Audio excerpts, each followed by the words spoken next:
Bueno, otro día más de cuarentena.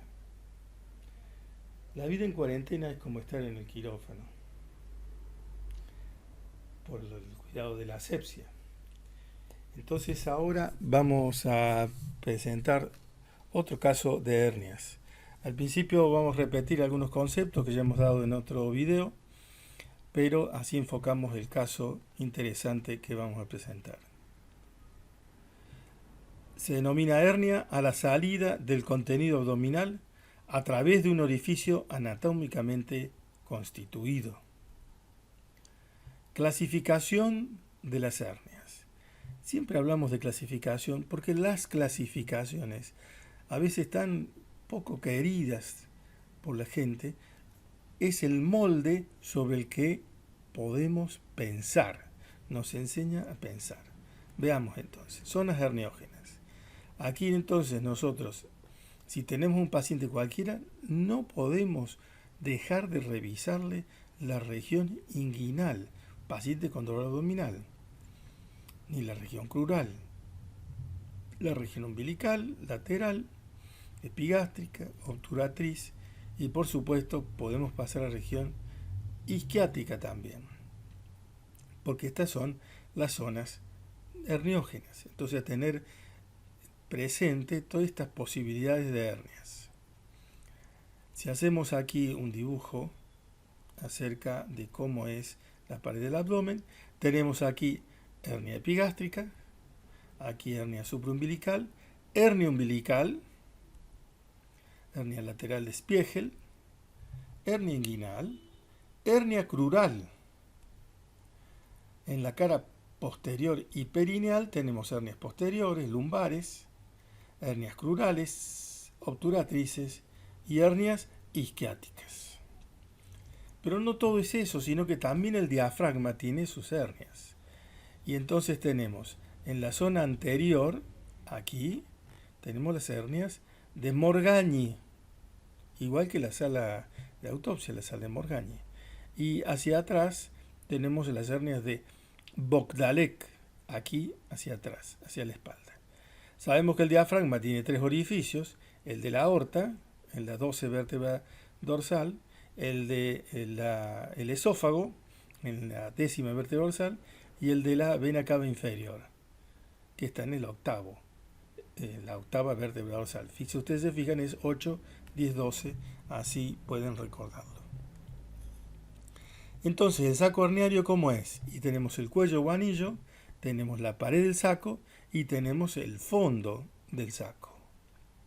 El anillo generalmente es el que aprieta el contenido. El anillo, cuando es muy pequeño, puede ser el causal definitivo del atascamiento o de la estrangulación de la hernia. Clasificación. Hernias de acuerdo al contenido. ¿Qué puede tener adentro? Epiplom mayor. Puede tener intestino delgado, puede tener el colon, puede tener el apéndice y también puede tener el divertículo de Meckel. Pero el epiplom mayor es lo más frecuente, por eso tiene esa flecha tan grande.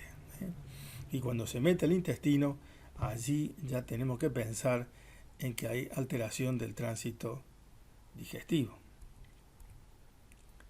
Nomenclatura de las hernias. Este es un tema muy importante. ¿Por qué?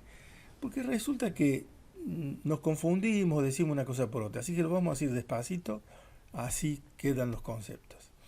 La hernia reductible es cuando se introduce la cavidad abdominal y queda dentro de la cavidad abdominal. Ya está reducida. Irreductible es cuando la hernia no se puede introducir en la cavidad abdominal. Coercible es cuando ustedes la introducen y se queda adentro. El hecho que se queda adentro es lo que se denomina hernia coercible. Incoercible es la hernia que ustedes la meten y se sale inmediatamente hacia afuera. Y aquí ya tenemos las hernias accidentadas, la atascada y la estrangulada. En la estrangulada ya llega al máximo donde hay lesión visceral, como la que vamos a ver en el caso. También tenemos hernias congénitas, adquiridas y recidivadas.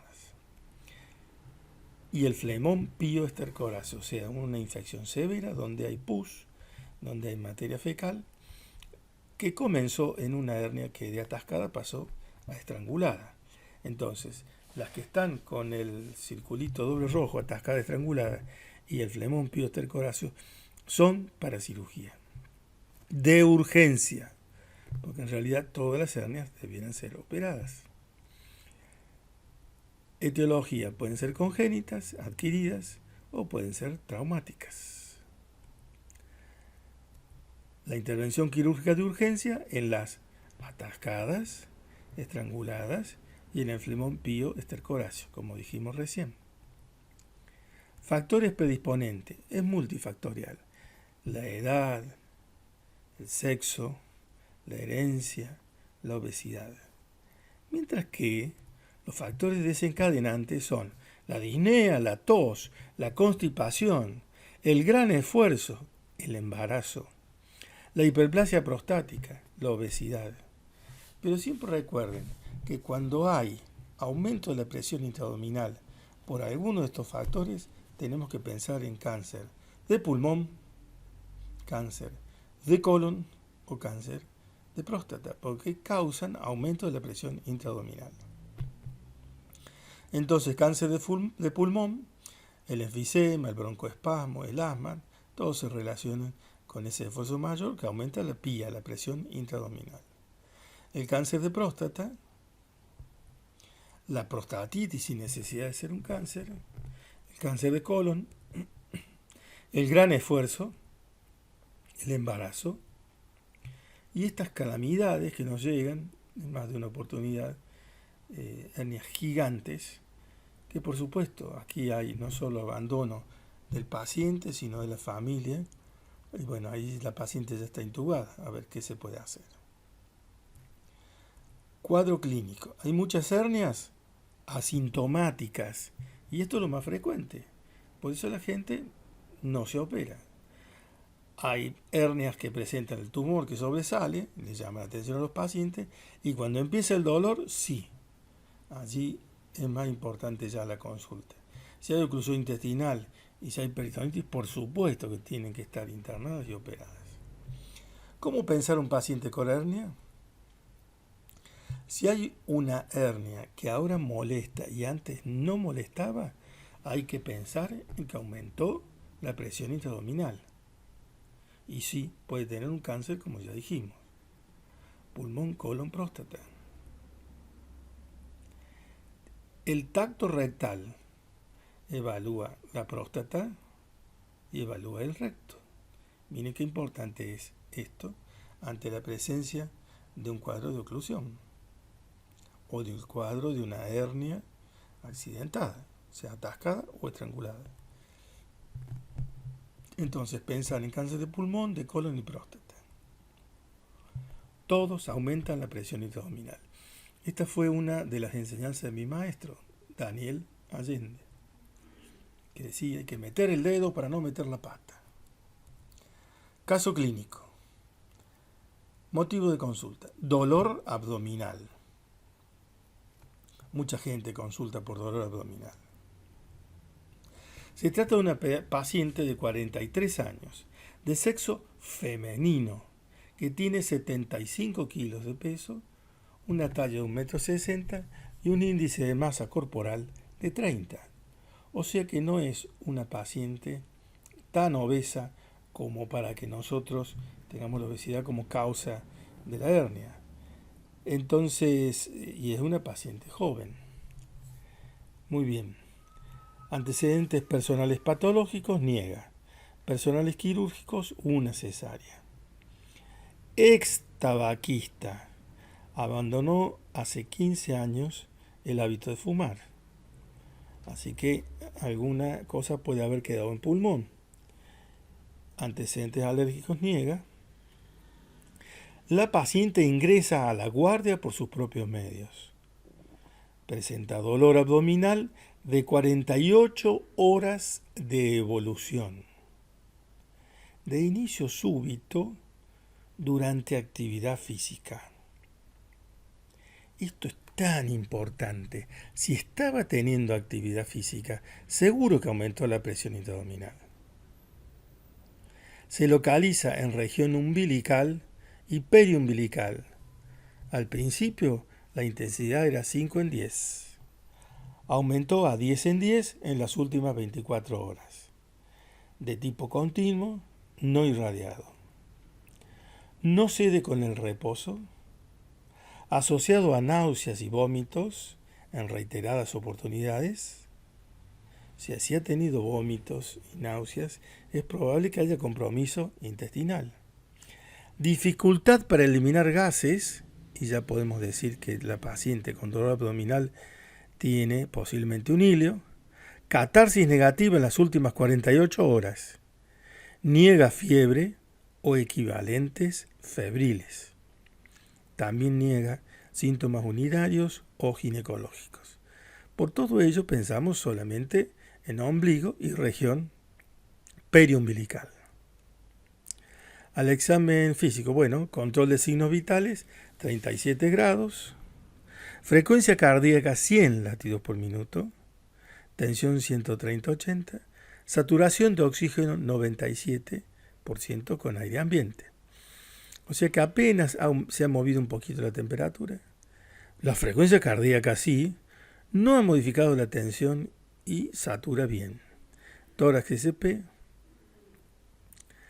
aparato cardiovascular SP. Abdomen distendido a predominio de hemiabdomen superior. Tenso, globuloso, timpánico a la percusión. Ya con esto podemos pensar, si es timpánico, que hay intestino comprometido. Con defensa y leve reacción peritoneal. En la palpación de región umbilical y periumbilical, en relación a tumoración umbilical tensa. Hay una tumoración umbilical tensa, eritematosa, irreductible. Complementarios. Laboratorio. Glóbulos blancos, 17.800. Hemoglobina, 14.3. Hematocrito, 43. Glucemia, 1.25, y habrá que estudiarla después de esta paciente. Urea, 0.44. Creatinina, 1.08. KPTT, 25. Valoración cardiovascular, ASA 2. Electrocardiograma, ritmo sinusal, trazado normal. Radiografía de tórax, radiografía de abdomen. No hay neumoperitoneo para pensar en perforación de víscera hueca. Poquito elevado el diafragma derecho. Normalmente está elevado porque está el hígado, pero acá se ve un poquito elevado. Fíjense, ahí se ven esos pliegues transversales, aquí, seguramente es de la piel y celular subcutáneo. Y aquí, dentro de la luz del intestino, se observa este aire. Pero esta es la placa buena, que nos dice que esto es intestino delgado que está comprometido. Esta es la imagen en pila de monedas. A recordar, saquen una foto a esta imagen, pero con la retina, y guárdenlo en su memoria. Esa imagen es sufrimiento de intestino delgado. Entonces pensamos en oclusión intestinal. Inicialmente pensamos en una brida o adherencia. En este caso pensamos en hernia umbilical epigástrica. Pensamos también siempre en tumor maligno, también puede ser benigno. Pero siempre nos quedamos con el alfiler clavado allí para siempre pensar en tumor maligno. ¿Qué pasaría, por ejemplo, si ustedes tienen el mismo cuadro, pero con ascitis? Y tienen que pensar en cáncer de ovario, siendo mujer. También puede ser una cirrosis. Pero aún así, con este cuadro, en mujer, pensamos en cáncer de ovario. Entonces, conducta. Puede ser expectante, tratamiento médico, tratamiento quirúrgico. Por supuesto que es una hernia que da oclusión intestinal, es quirúrgica. Entonces, siempre hay que tener un espacio para compensar al paciente. Compensar su medio interno, su función cardíaca, respiratoria, renal y neurológica. O sea, tampoco es para que el paciente entre a la calle como está y entra al quirófano. No, siempre hay que evaluar y hay que compensar al paciente. Entonces se procede al procedimiento quirúrgico. Durante el procedimiento se identifica saco herniario epigástrico sin signos de complicaciones. Pero hay un saco umbilical de aspecto inflamatorio, tenso e irreductible. Se constata abundante líquido fecaloideo y se observa dentro una asa intestinal necrosada, con perforación del borde antimesentérico. Se realiza resección segmentaria del intestino delgado, 15 centímetros, y anastomosis término-terminal, lavado de cavidad y drenajes. Vemos las imágenes. Esto, digamos, es la región umbilical donde se ha abierto y se observa esta pelota aquí, que es el saco herniario, y donde hay un saco, otro saco donde no ha habido complicaciones, pero aquí está, digamos, todo en la periferia, queda ese estado inflamatorio, sobre todo a nivel de la piel del cerebral subcutáneo. Aquí se levanta posiblemente otras vísceras, y aquí tenemos entonces la visión del intestino. Acá hay un intestino normal, que es este, y este es el intestino necrosado.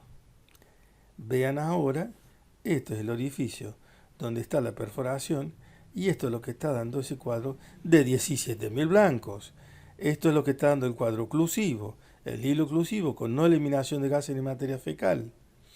Esto es lo que está dando el dolor 10 en 10. Cuando hay compromiso vascular, el dolor es muy intenso. Esta es una de las pruebas. No se olviden más. Cuando hay compromiso vascular, el dolor es 10 en 10. Muy intenso. Entonces se hace la resección. Fíjense ustedes aquí alrededor cómo hay contenido intestinal que se ha vertido en las compresas que están protegiendo para que no se comprometan las otras vísceras. Bueno, se opera a la paciente, se hace la resección con anastomosis, la paciente evoluciona favorablemente, con signos vitales conservados, buen manejo del dolor, sin náuseas ni vómitos, tolera la dieta completa y la alta hospitalaria la obtiene al 6º día de la cirugía.